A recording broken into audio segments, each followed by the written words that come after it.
Okay, this is a small presentation of Peter Gutschke's book, Deadly Psychiatry and Organized Denial.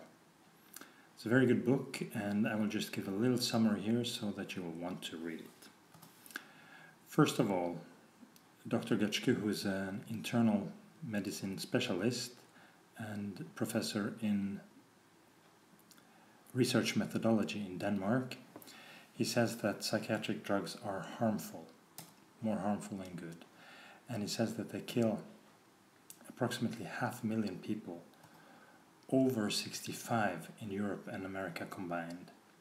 That's pretty serious. 500,000 people killed by drugs every year.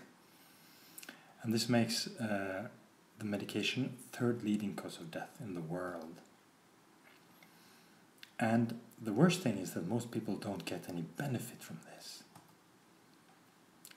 On the contrary, taking psychiatric drugs often lead to more drugs. Drugs for blood pressure, for other symptoms, other side effects of the drugs, higher doses of the same drugs if they don't work, and this leads to further harm.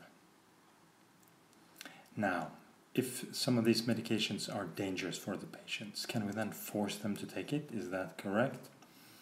Professor Gutschke means that they are not. And there is an interesting research from Denmark that shows that contact with psychiatry actually leads to more suicide. And guess how many times more? 44 times more suicide for people who have been admitted to a psychiatric hospital. So these kind of treatments should be banned. People are taking injections that may harm their brains, and they're getting this against their will. And psychiatry is absolutely possible to do well without it. Now, these are medications that can be proven that they lead to earlier death.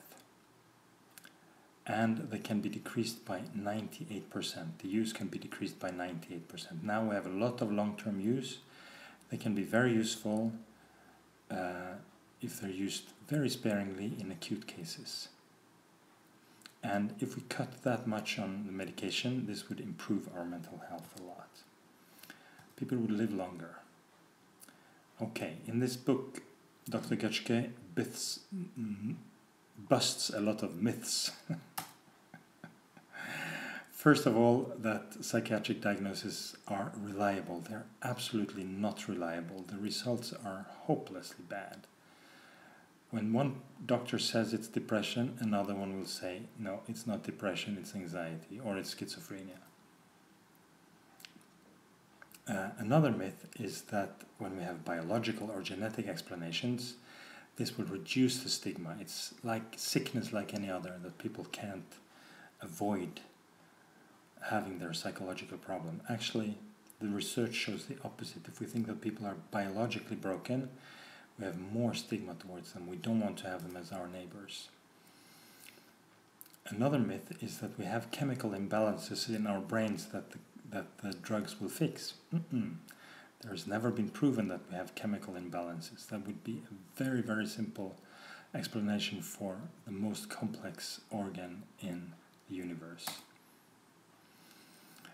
Then many people think that long-term treatment with psychiatric medication makes people better, that they have to go on them. No, long-term treatment actually makes people worse.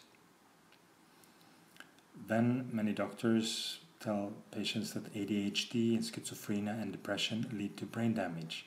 Absolutely not, but the drugs that treat them lead to that. And that psychiatric drugs are safe, that's another myth, but psychiatric drugs actually lead to brain damage.